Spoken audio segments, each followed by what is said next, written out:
Arizona, Colorado, Indiana, Michigan, New Jersey, Tennessee, and Virginia. Listen up. WynnBET is now live in all these states, and the excitement of Wynn Las Vegas has finally landed in online sports betting and casino play. From boosted parlays to live in-game offs on every major sport, WynnBET gives you the tools to win. Sign up today for your risk-free $1,000 sports bet. Download the WynnBET app now or visit wynnbet.com to start winning.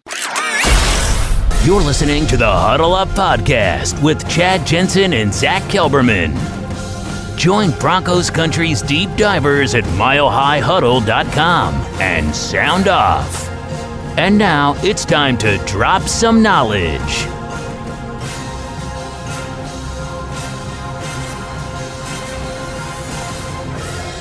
The Huddle Up Podcast, presented as always by Mile High Huddle, powered by Blue Wire Podcast. I'm your host, Chad Jensen, and with me is my fellow football priest, who you know, who you love, Zack Kelberman. Zack, a little birdie out there whispering to us that the Broncos have their eye on a special teams coordinator who hopefully is an upgrade over Tom McMahon. Tell everybody who this cat is and what your thoughts are on whether or not he's the right hire. Chad, Theo Jensen would be an upgrade over Tom McMahon. This guy is actually pretty interesting when you peel back his resume, as I did at the story at milehighhuddle.com about Stooks. He's the assistant special teams coordinator with the Rams. So the Broncos can't hire him, much like Ejiro Evero, who they're going to hire as DC, until after the Super Bowl. But wherever the Broncos struggle, they've ranked either last or dead last in every major special teams category under Tom McMahon. The Rams were either at the top or among the top. Punt return average, kick return yards surrendered. Overall, they ranked as a top 5, I think, special teams unit according to Football Outsiders DVOA. The Broncos were 30th in comparison. He, as Mike Kliss reported, though, Stooks is a popular candidate around the NFL. It sounds like he has some coals in the fire and other offers out there. So the Broncos might not get him, but to my knowledge, he's the only guy that's popped up in the public eye in terms of reporting as a potential successor to McMahon. And yeah, right there, NFL's 4th best special teams unit the Rams had last year, according to Football Outsiders.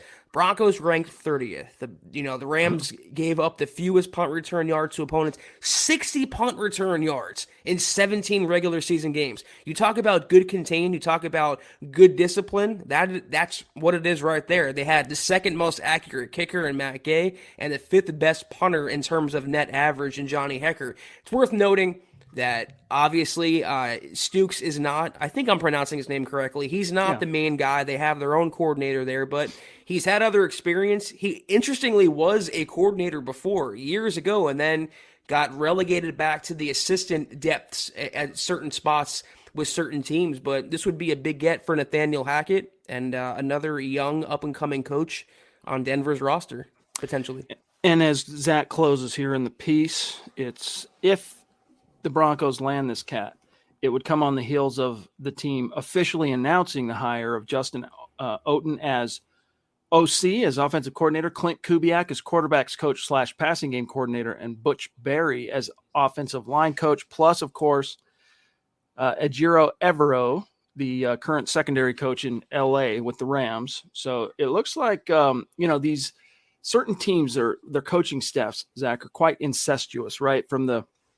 If it sprouted off the Gruden or Shanahan tree, all these coaches on down the line, they've crossed paths. And so Hackett, he's looking at Green Bay. He's looking at San Fran. He's looking at the LA Rams because it's the philosophies, the core philosophies in which Hackett believes in.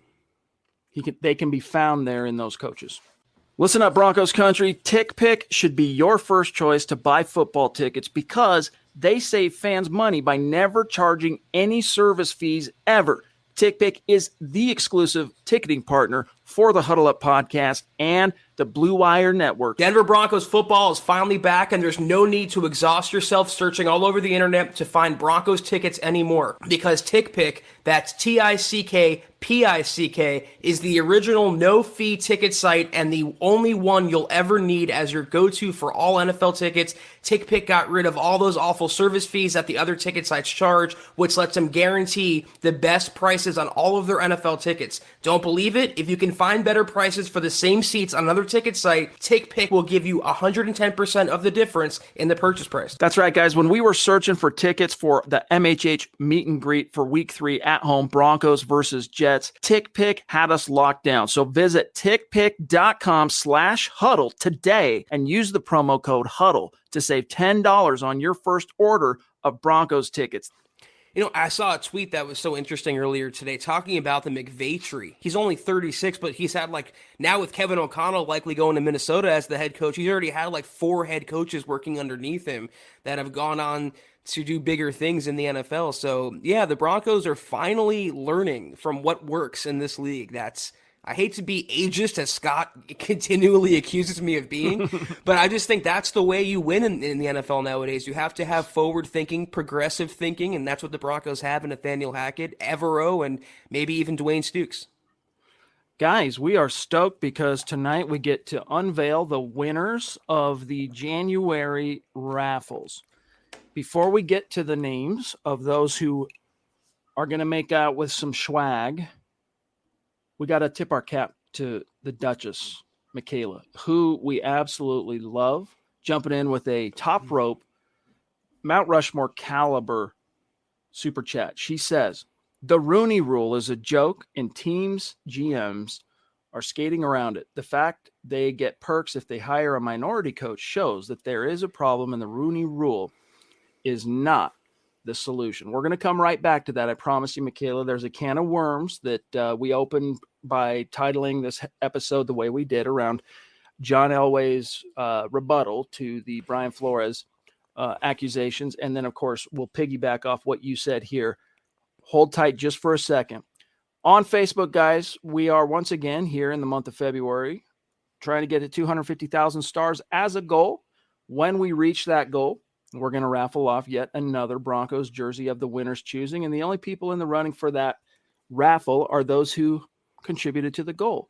Here we are 3 days into the month, and we are 8% complete to the goal, which is pretty solid. Whoop, that's not good. We'll have to come back to that. But I guess it's time. Let's just do it. Let's do it now. Drum roll. If I had my drum pad, I would do a drum roll for you, but I don't. It's a little out of reach. The winner, Zach, let's start with YouTube. All right. The YouTube super chat. All right. The way it works this month, just like last month, is we take the top 5 finishers cumulatively on super chat in that month. Their names go in a hat. We pull it out random. That's the winner. For January, it's Christopher Gaspari, who you informed me on last night's show, I believe, or it was either last night or Monday, that it's the van life, Chris, right? So Christopher Gaspari, if you're in the room now, congrats. If you're not in the room and you're listening to this after the fact, congrats. Thank you for all of your support. Send us an email, milehighhuddle@gmail.com, so that we can get your shipping address, your preferred jersey, your jersey size. So thank you very much, my friend. Appreciate everything you do for us, and congrats. I think Chris is proof that karma exists, because he's done so many kind things for us, and in turn, he was chosen for the raffle, and he won the super chat giveaway for January. So we couldn't be happier for you, Chris, and thank you so much for what you do and what you will do for the podcast. Now let's also announce the winner on Facebook, Andrew Baker. Nice. Who we got to meet this past fall at the meet and greet at Empower Field at Mile High. Really fun. Got to meet Andrew and his young family. And Andrew is a consistent, steady contributor and supporter here at MHH, both as a paid subscriber on Facebook and then nightly in the streams. You had a lot of tickets in that hat, my friend, so that boosted your odds. It looks like you win. Randomly selected Andrew Baker. Send us an email, my friend, milehighhuddle@gmail.com. Let us get your shipping address, jersey size, and whatever jersey it is you're after, and we will get that out to you, my friend. So congrats. Congrats, Andrew. Yeah, you're another foundational member. And, I just mentioned it, and it's amazing how quickly the call is heated. I said that all that you have done and will do for the even just interacting with us, Chris and Zuko, and just dropping that is just amazing. Thank you so much. Because thanks, guys. I appreciate the win. Chris, you have earned that win, every single bit of it, and we are so appreciative for you. So we hope you like the prize. And again, we appreciate it. Yes, indeed. Now, if you're truly living that van life, though, hopefully you got a P.O. box somewhere, all right, where something can be shipped to you. I'm sure you do. One last announcement on the winner of the Apple podcast. Just like every month, go leave us a 5-star review on Apple Podcasts, and that automatically enters you into a raffle for some swag, all right? This winner happens to be whoever 1983 Denver Bronco might be. All right.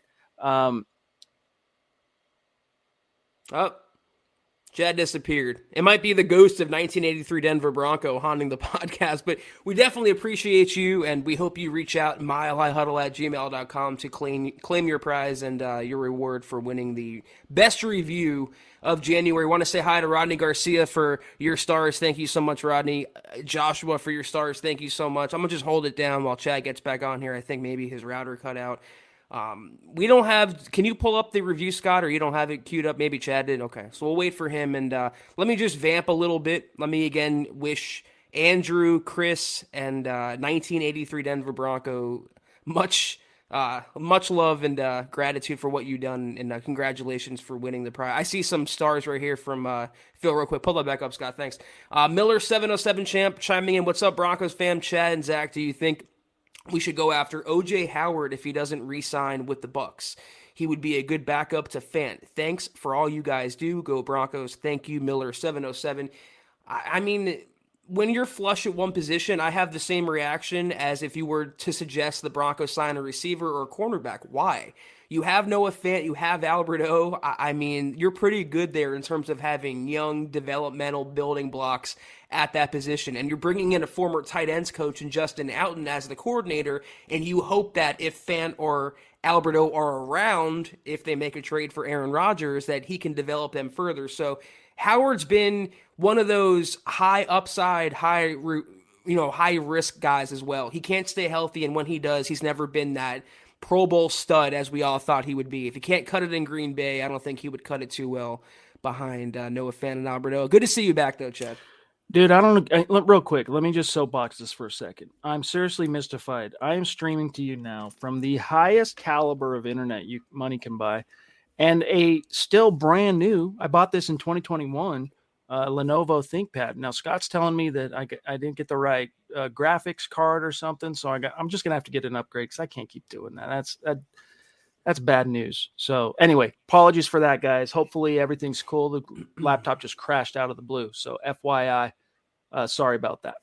I was saying, did you have the review pulled up from 1883? I did, but I am now nervous to pull it up again. I don't want to, maybe that's what crashed. I don't know. I'll see if I can find it again. Let's make sure this is a stable connection for the old ThinkPad here by Lenovo.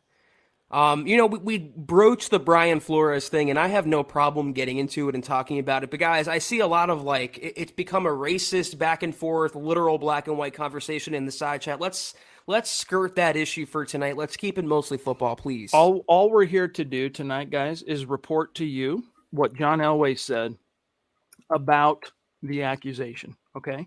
So let me just real quick, Zach, for the sake of posterity, people are probably wondering, what did Elway say? He kind of punched back. Here's what he said. Quote, while I was not planning, no, real quick, one last thing. Remember, this was a 55 or 50 plus page lawsuit filed in federal court on Tuesday. By end of business Tuesday, Joe Ellis, who still holds his position as CEO of the Broncos, responded. Elway sat on it for a couple of days and then decided to respond. And I think, Zach, one of the reasons he responded with what everyone's about to hear is that Brian Flores has been making the rounds on national television, ESPN, different platforms, and turning the screws. So here's what Elway said, quote, While I was not planning to respond publicly to the false and defamatory claims by Brian Flores, I could not be silent any longer with my character, integrity, and professionalism being attacked. I took Coach Flores very seriously as a candidate for our head coaching position in 2019 and enjoyed our 3.5-hour interview with him. Along with the rest of our group, I was prepared, ready, and fully engaged during the entire interview as Brian shared his experience and vision for our team. It's unfortunate and shocking to learn for the first time this week that Brian felt differently about our interview with him. For Brian to make an assumption about my appearance and state of mind early that morning was subjective, hurtful, and just plain wrong. If I appeared, quote, disheveled, as he claimed, it was because we had flown during the middle of the night immediately following another interview in Denver, and we're going on a few hours sleep to meet the only window provided. I interviewed Brian in good faith, giving him the same consideration and opportunity as every other candidate for our head coaching position in 2019. Closed quote, Zach. So he views what Flores has said about him as defamatory. He called it an attack on his character. And you know what? Here's what I'll say. You got to assume Brian Flores has some evidence to back up his claims, because if not, defamatory, libel, these are the type of things that if John Elway, Joe Ellis, and the Denver Broncos wanted to pursue, they'll have recourse if there is no evidence or proof of what he claims. How do you prove it, though? Do you get the waiter from that night for the interview at the dinner, or, I mean, the hotel clerk? Well, Zach, these behind the Broncos series, right? They filmed every one of these interviews are videotaped. Now, this was under George Payton, so I guess there's a chance maybe that's not how things were done under the Elway era, but I've got to assume it was recorded for post-interview analysis at the very least. So appearance, disheveled, hungover, whatever the connotation is, I'd bet money the Broncos not only have the actual interview recorded, but interview or recordings of them discussing him as a candidate in good faith. I would bet dollars to donuts, and reading both the content and between the lines of Joe Ellis's statement in particular, sounds like they do have some of that stuff that they'll be ready to provide that federal court. Well, I'm just happy Elway didn't release this statement on Broncos legal notepad as he did for the Supreme Court justice recommendation when he was GM, Chad. Right. You know, the proof, the receipts, if you will, from this whole case. And it's only defamatory, by the way, if Brian Flores is lying. If he wasn't disheveled and he wasn't drunk, then it is defamatory. It's an attack on his character, and that's not right. But the quotes that Mike Kliss published from Brian Flores, even in 2020, talking about the Broncos job before the Broncos-Dolphins game, he was raving about the Broncos and their history and the interview process. So which one is it now? Why did it come out now after Brian Flores did not get the Giants job? I'm not taking sides. I do agree the Rooney Rule is a sham and things have to change from that regard. I think that's absolutely true. But I think there's a case of sour grapes to be made about Brian Flores, and dragging the Broncos from 3 years ago now into the process is, I don't know. I just think fishy. If we're talking benefits of the doubt here, or, you know, which side of the coin has, you know, more bona fides or veracity, and then we'll grab Michaela's next topic here. You got to look at the fact that the Denver Broncos hired a black head coach under John Elway and Joe Ellis in 2017. Now, did he last? No, unfortunately. But as it goes in the NFL, whether you're a first-time head coach, white, black, whatever race you might be, if you only win, Zach, 11 games in your first 2 years, the NFL is what have you done for me lately? It's a production-based business. Unfortunately, Vance did not produce at the level that is expected to maintain a job like that in the league. So he was handed his walking papers weeks before this interview, if weeks, maybe a week before the sit down with week and a half, Brian Flores. So that, Zach, combined with the fact that, you know, there was never any kind of Elway rumors or Elway accusations when he was a player about any kind of racism.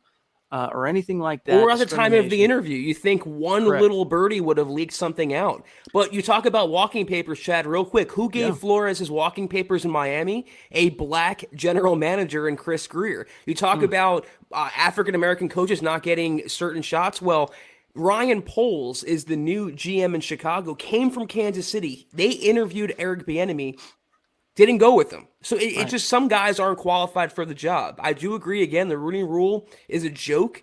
But the Flores situation, the only thing worth investigating, in my view, is the pay-to-lose bounties that Ross was offering, supposedly. And even that. Zach, there's legitimate evidence that one of those interviews that Flores references was a sham, but it wasn't the Bronco one. The evidence that there was a sham interview that was held with him strictly to satisfy the Rooney Rule is in the case of the New York Giants.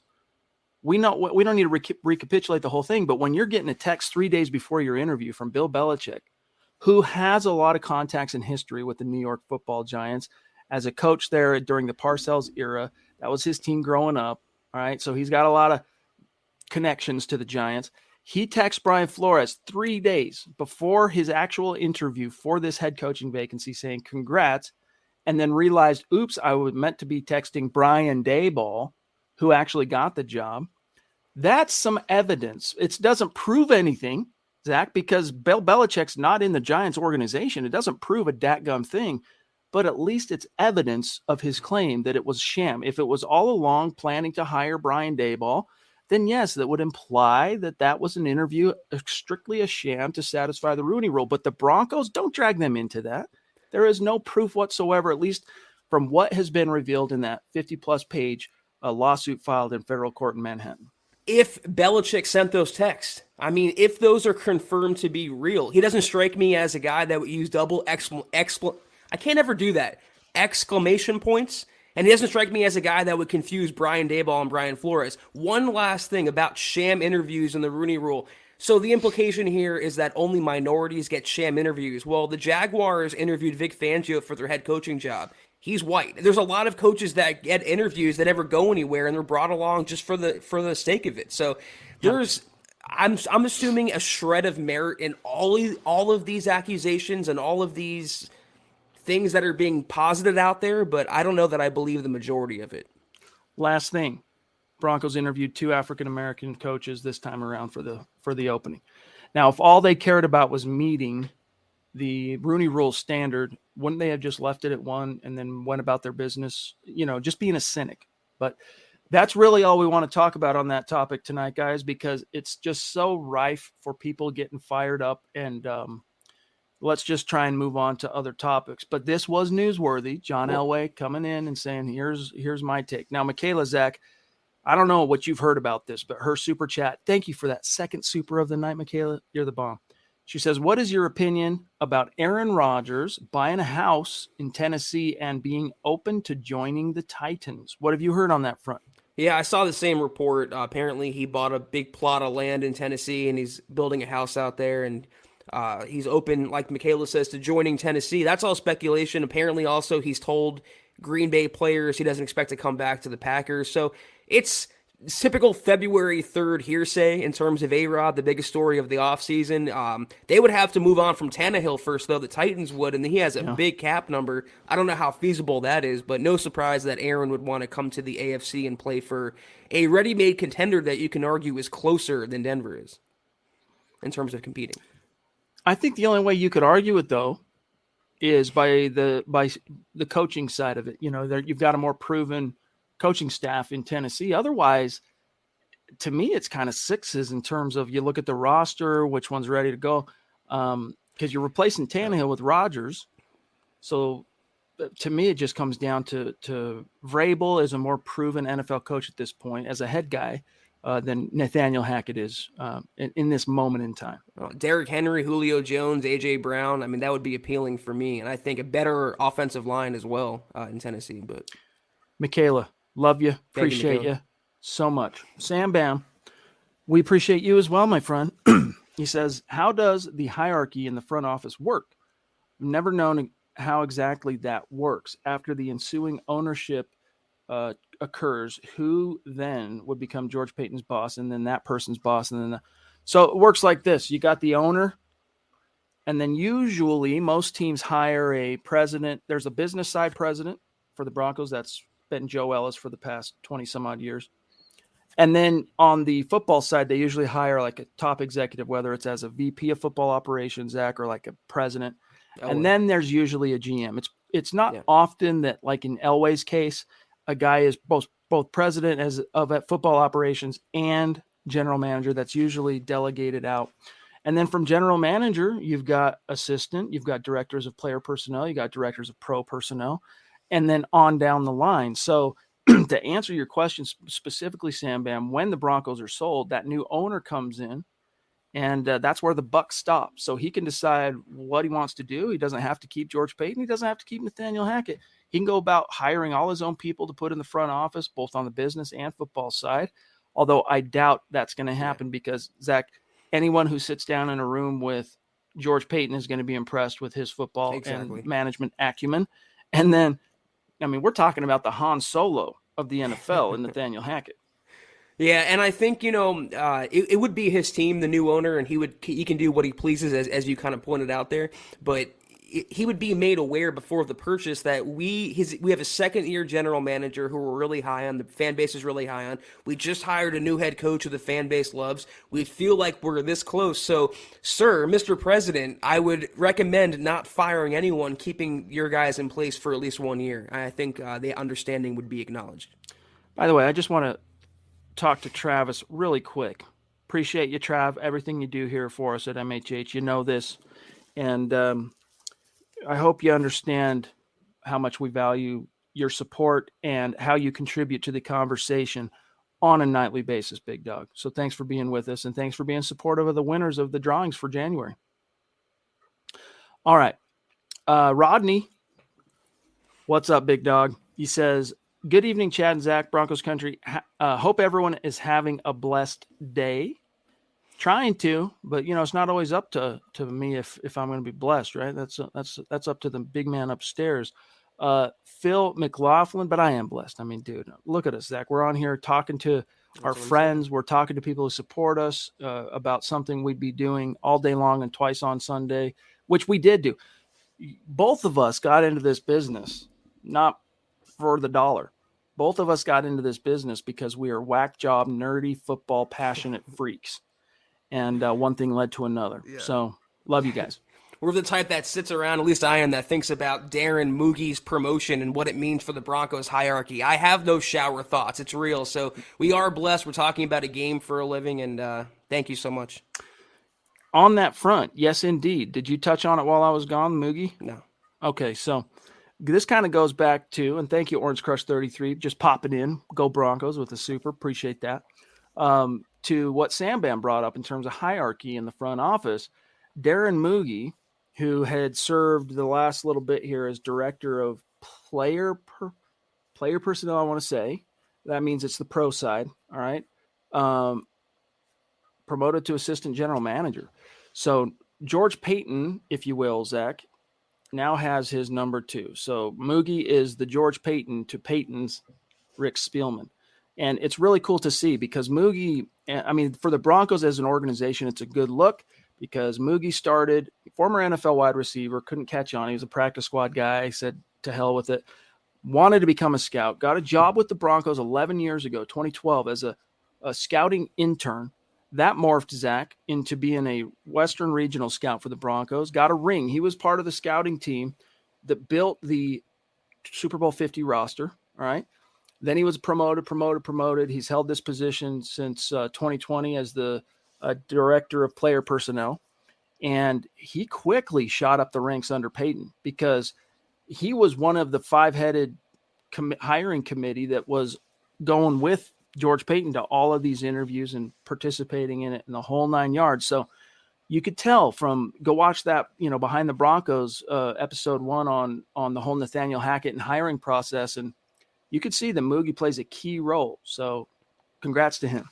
I put out a tweet right before the podcast, and I said, it feels like the Broncos hierarchy is very tight-knit now. It's coming together when it's constructed the right way. And what I mean by that is the GM gets to pick his own head coach and the head coach gets to pick his own assistants. Everyone's where they should be. And I feel like Moogie, it's Darren Moogie.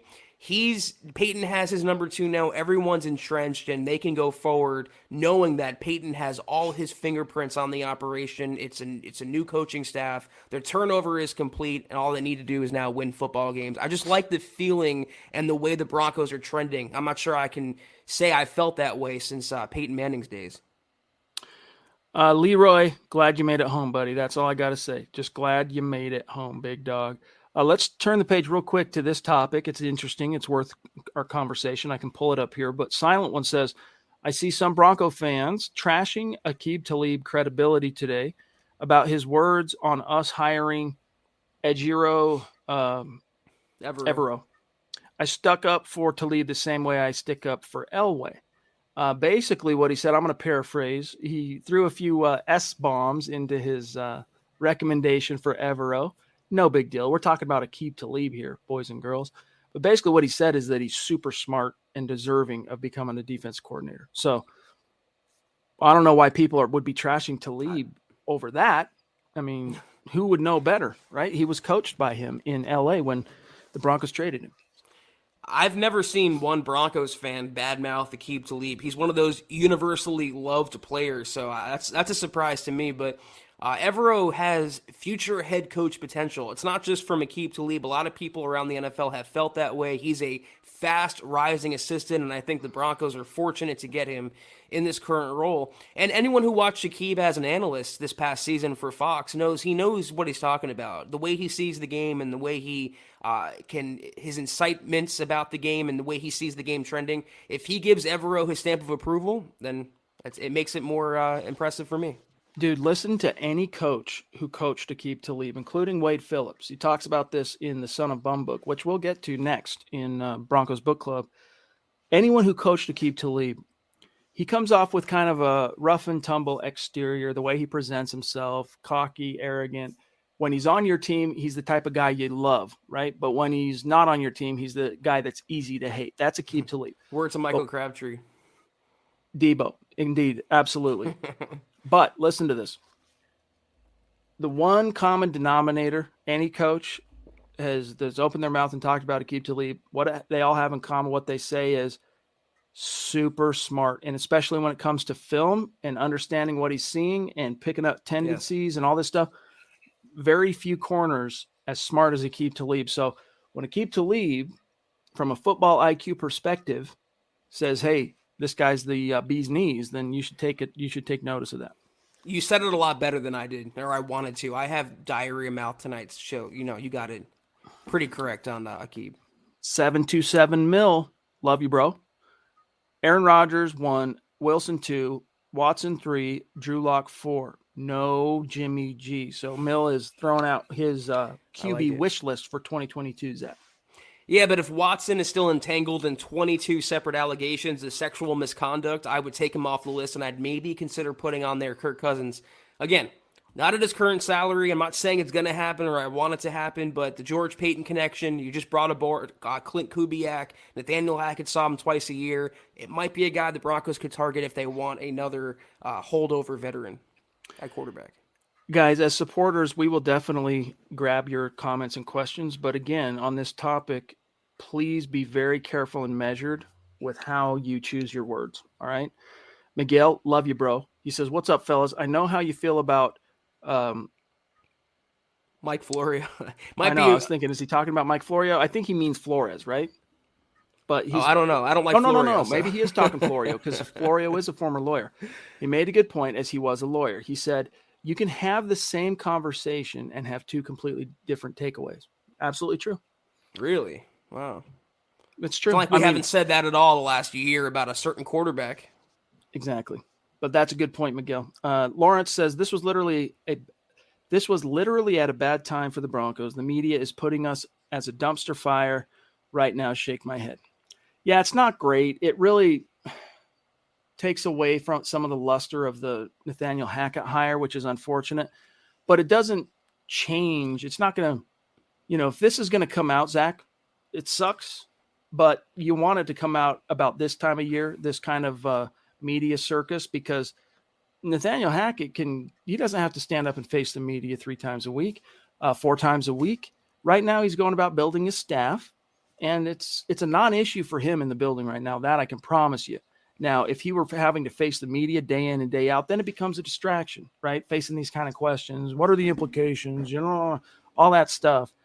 Trust me, by the time you get to that point, Zach, where Nathaniel Hackett is regularly addressing Broncos, Denver local media, May at the soonest OTAs, this is going to be old news. I mean, I can speak for myself. It didn't put a damper on Nathaniel Hackett in the least for me. And what Brian Flores says he experienced 3 years ago under a different regime when John Elway is not even the GM anymore and Joe Ellis is also outgoing in the Broncos front office, it doesn't mean anything. The Broncos got a great, I think, head coach in Nathaniel Hackett who's going to lead them back to the playoffs for the first time since 2015. That's my takeaway from the head coaching hire. And I guess I hate to say it pains me, but I agree with Florio.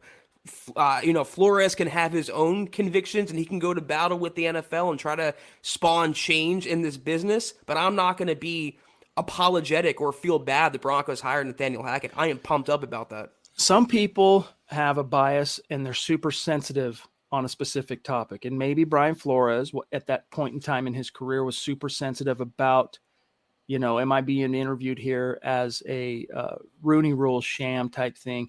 And if you're super sensitive about that and you create a bias, this is just me spitballing, it would be easy to see a quote unquote disheveled John Elway walk through the door. All right.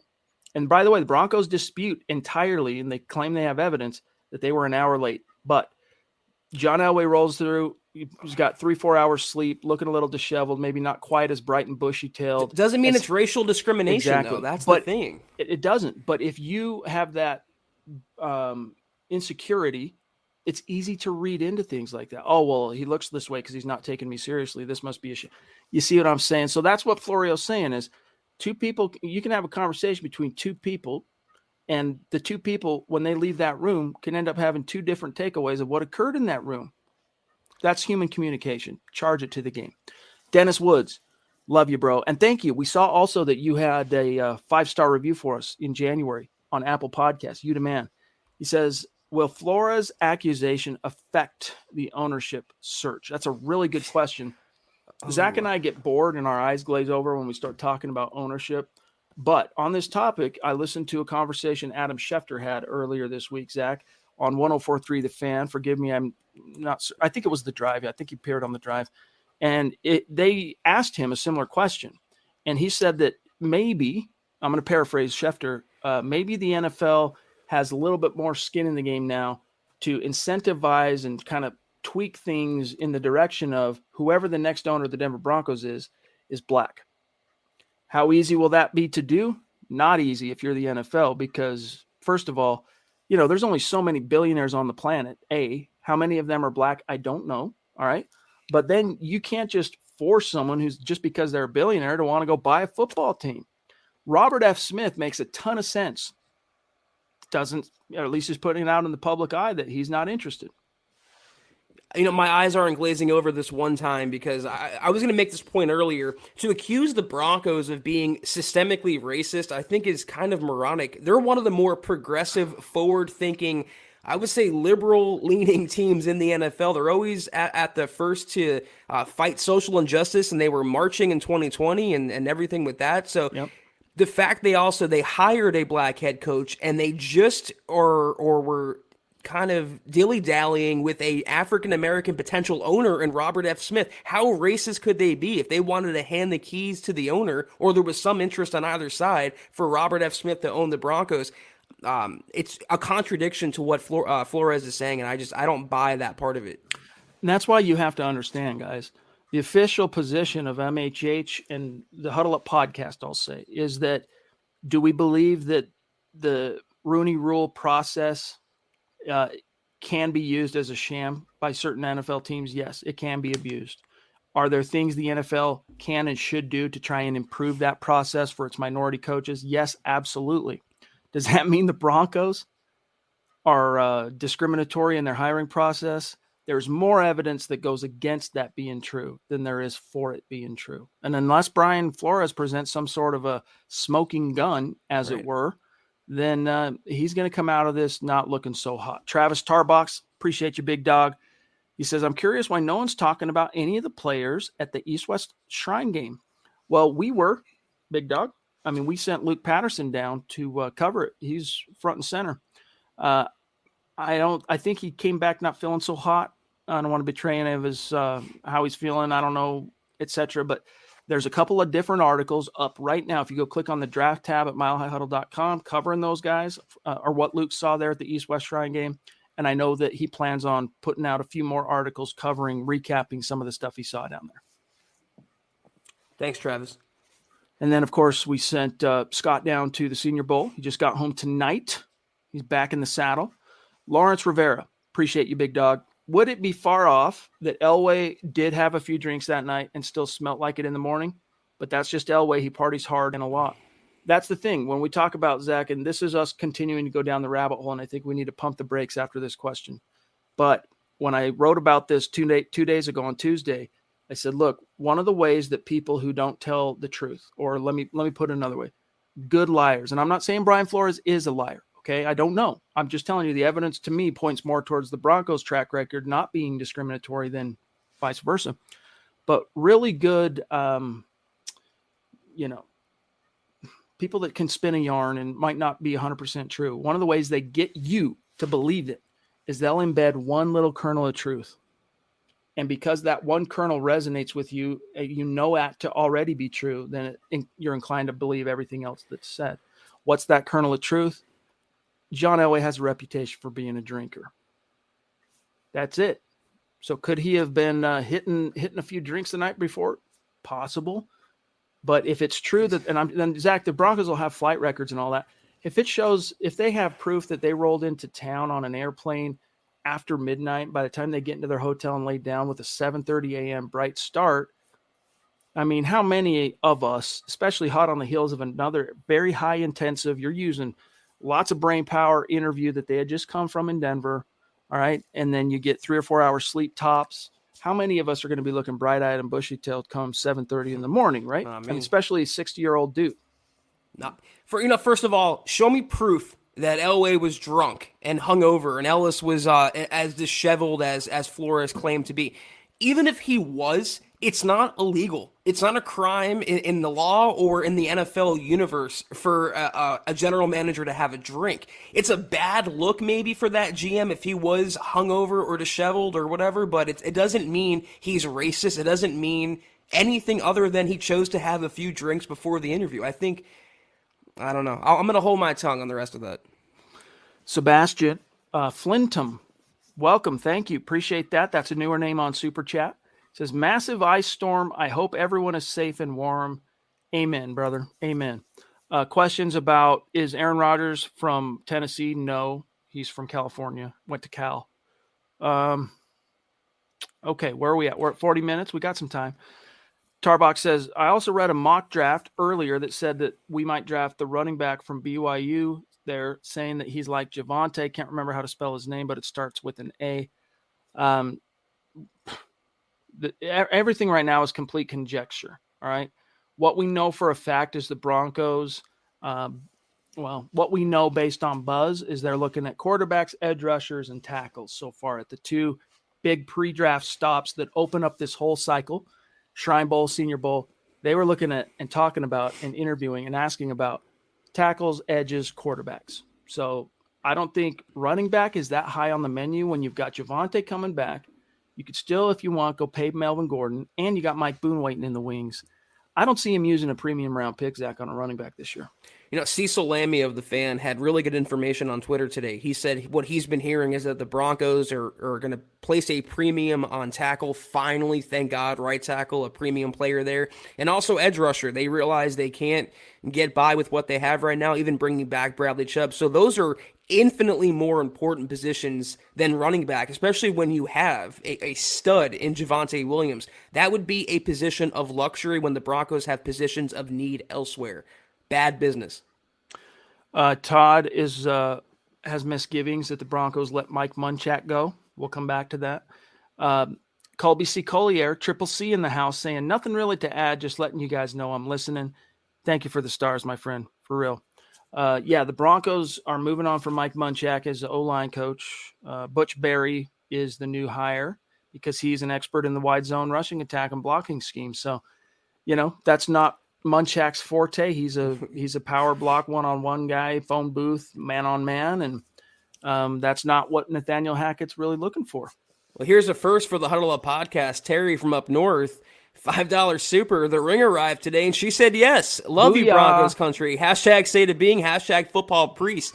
Terry, my sincere congratulations to you. My best wishes to you and your bride-to-be. That's amazing, and thank you for sharing with us. And if you're an OG here at MHH, you know the story somewhat of Terry and his soon-to-be wife and how they met and their long-distance relationship they cultivated for a long, long time. Cross oceans. All right. So this is quite the triumph. Congrats, my friend. That's great. That's great. Tarbox again. Talib was a great player. He was a total dog. Definitely deserves respect. Oh, yeah, dude. And here's what exemplifies Aqib Talib to me. It's not the chain. All right. Do you remember when Harry Douglas went low on Chris Harris in the Bronco Titans game? Yeah. Dirty as heck play. And Talib went after him on the field, had to break him up. And then after in the locker room, they share an agent. He said, next time I see him, I'm going to beat his A. Standing up for his boy. You got to love that. You got to love that. And they haven't had any dogs like him in quite a while. If they had more Aqib Talibs, I think they'd win more games. So I'm a huge fan of Aqib Talib. And like Chad laid out earlier, he's a lot smarter than he gets credit for. People think he's like this brute or this funny man. He's actually really smart and very insightful. So I'm a big Aqib Talib guy. Well, I see people refer to him as a thug. I hate hearing that because of the gunshot incident in Texas. Ignorant take. And the chain thing, ripping that off from absolutely ignorant. Aqib Talib, one of the smartest dudes to ever play the game. Wouldn't surprise me, Zach, if he ends up in the Hall of Fame. I mean, do you know how many pick sixes this cat has? Yeah. And how many guys in the league that have played have more than him? Listen, you don't get that many pick sixes. Throw away all the accolades, throw away the Super Bowl ring. You don't get the accolade or the pick sixes that Talib has on his resume without being a very intelligent, smart, on point, hardworking NFL player. He should be on a coaching staff somewhere. I think he'd be a great secondaries coach, if not defensive coordinator. He has the wherewithal. He has the it factor. Jeff C. in the house. Long time Super Chat superstar. Appreciate you, Jeff. He says, peekaboo, roses are red, violets are blue. Without a franchise QB, I'll be disappointed, and so will you. A poet, and I didn't even know it. You've been holding out on us, Jeff. Do you think Hackett spoke to Jerry Jeudy yet? I would assume by now he has. Yeah. I know when he first got here, it's a whirlwind. And he said that he plans on picking up the phone and calling and talking to everybody that's on the roster. So has it happened yet? Hard to say for sure, but probably because Judy's one of the key guys moving forward. Marriage proposals, poetry. I mean, we're doing it all on tonight's Huddle Up podcast. Yeah, I'm sure. I mean, I know he spoke with Justin Simmons. They shared that conversation, I believe, in that exclusive video.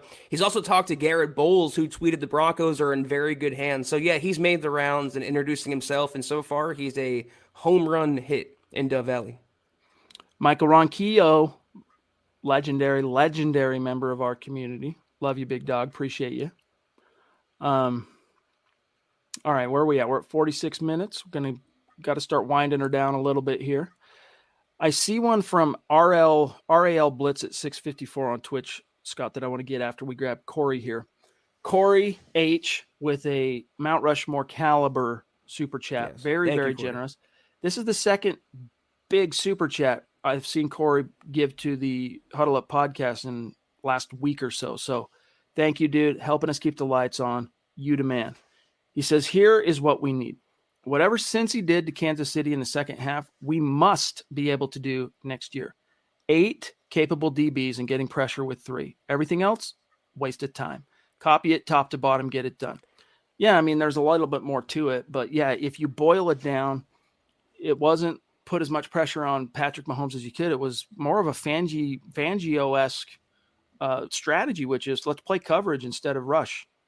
and it worked. And it just so happened, though, Zach, that they had a couple of really good edge rushers. Even if those two of them were phenomenal guys that still managed in that second half, Zach, to get pressure on Mahomes, even though it was a 3-on-5 type of, mad dash.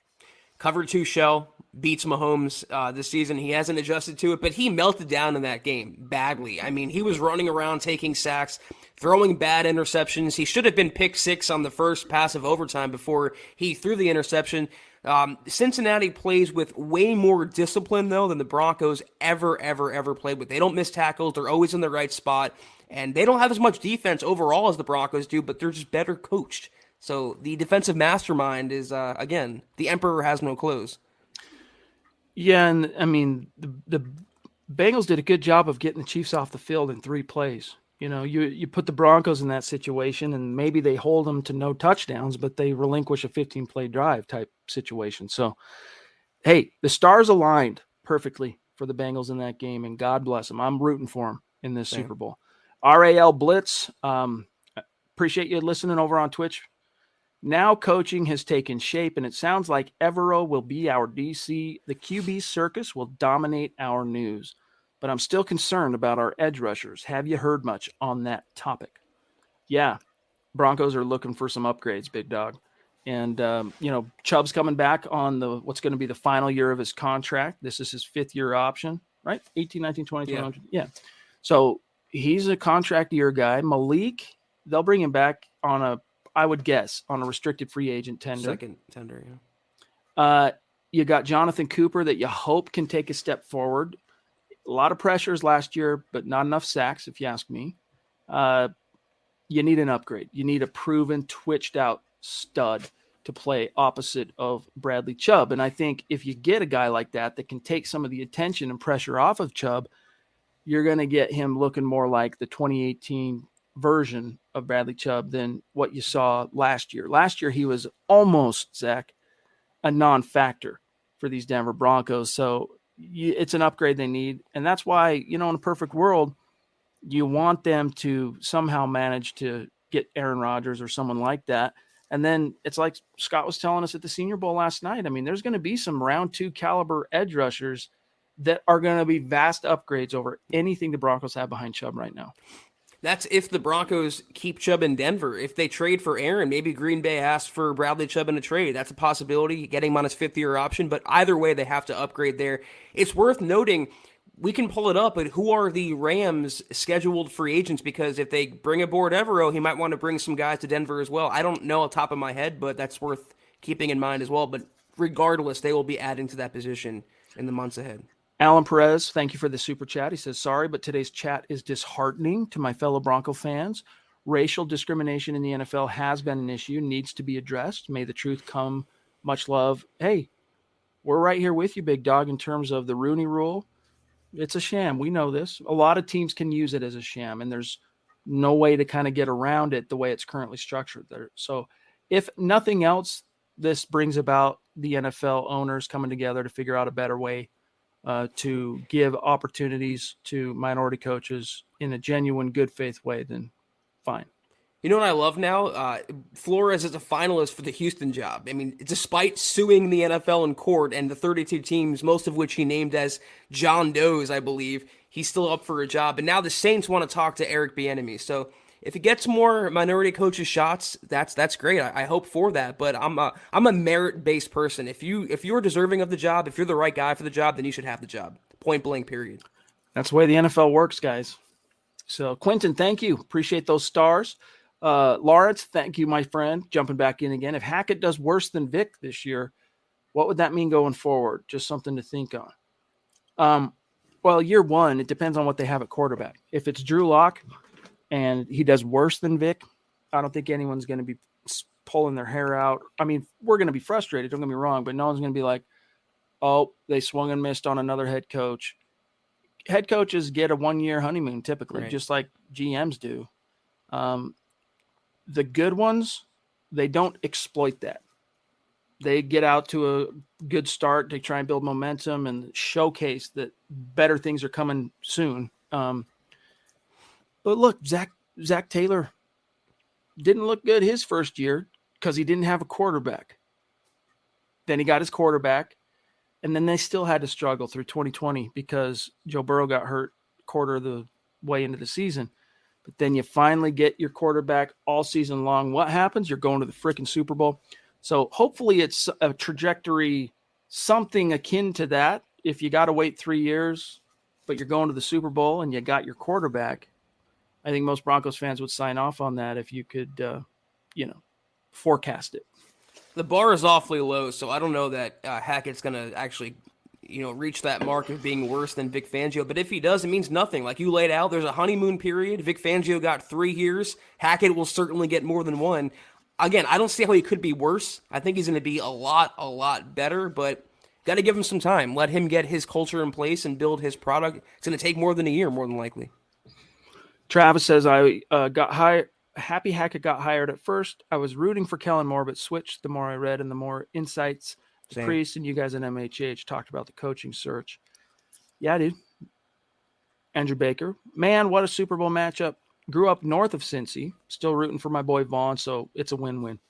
I'm a little bit torn on it, but I've never been much of a player thing comes first. I'm always kind of team-oriented, and would it be a cool story to see Vaughn get another ring as a Bronco fan? Sure. But that's not why I would root for the Rams. I've always been an AFC guy, period, dude. I'm a kid of the 80s. I got to live with the NFC championship game, basically being the world championship year in and year out from whatever it was, 82, 83. The last time the Raiders won a Super Bowl till the Broncos did in 96. And that was a long time, dude. So for me, unless it's the Patriots, I'm rooting for the AFC typically in the Super Bowl. And especially one like this, Zach, where it's an underdog who's yet to win a ring as a franchise. I'd love to see the Bengals take one home. I just love what they did in the playoffs. I mean, they faced every powerhouse, and they took it to them. They're fighters, Chad. They're scrappy team. And Joe Shiesty, how do you not love Joe Burrow? I mean, he's like the modern-day Joe Namath as far as I'm concerned. And I love that kind of aura about a quarterback. Absolutely. He's got panache. Friendly Giant. Greetings from the Big Apple. Keep up the great work, fellas. Thank you. All we need is a little oomph at quarterback, and we are back on top. Hashtag state of being. Love that, dude. Yes, Broncos need a quarterback, and this suddenly all things become possible again. Josh, a.k.a. Oi Boy, 90 legendary superstar. Oi, Priest, allegations, QB sweepstakes, ownership whack-a-mole. I'm just excited to see what new direction our offense takes under Han Solo. Well, hey, I'm just glad that he chose Han Solo. As when he was asked, who would you be if you were a Star Wars character? He says Han Solo, because we all know Han shot first. All right, we're talking about Han Solo and Greedo. Han shot first in the original. It was later changed so that Greedo shot first. But what is the implication of Han shooting first? He doesn't wait to find out, right? He takes he swings first, whatever. That in and of itself is enough to say, all right, Hackett, you're not going to wait to see. You're not going to wait to find out. You're going to fire off the first volley. Hope that's how it comes out. I can't add much to that conversation, but I just want to say we had a person from the Big Apple commenting. Did you see who the Giants hired as their? I think he's going to be their coordinator. Is Mike Kafka, and they're pairing him with Brian Daboll. I love what the Giants are doing. You talk about giving it all to Daniel Jones and developing him and giving all the resources to him. I just love that devotion and what they're doing under Joe Shane, the new GM there. Man, that must have been a boatload of money they offered Kafka, because he was being groomed by Andy Reid from everything I had heard inside. Yeah. The inside slant there. So, Salvi Nation, thank you for the super. Why didn't Flores say anything after the interview with the Broncos? Exactly. Flores has self-esteem issues. I don't know about that, but look, he was at least asked about it on a public platform a year and a half later, almost 2 years later, when the Broncos played the Dolphins in 2020, right? That was the game that no one trusted the Broncos to win it. Dolphins were cruising for a playoff berth with it had been Fitzpatrick, but they'd moved on to Tua by that point. And during the media availability that week, Flores was asked about his conversation in candidacy as a potential Bronco head coach a year and a half prior. And he did nothing but wax poetic about the Broncos and how great it was and a great meeting. And So yeah, you're that's why the motives, look, I question them. I really do. Rodney Garcia, who do you guys want in the first round? I'm still more like position focused. And I'm not sure yet, Zach, what I'm really focused on in the first round quite yet. Well, it depends on what they do in free agency in the trade market. If they land Aaron Rodgers, obviously I don't want Malik Willis in the first round or Kenny Pickett, Matt Corral, any quarterback. But edge and right tackle, regardless of Aaron Rodgers, have to remain a big need. So I'm leaning toward one of those positions as my round one need. But ask me again in about a month. Claude Riley, good to see you, big dog. Appreciate the support, my friend.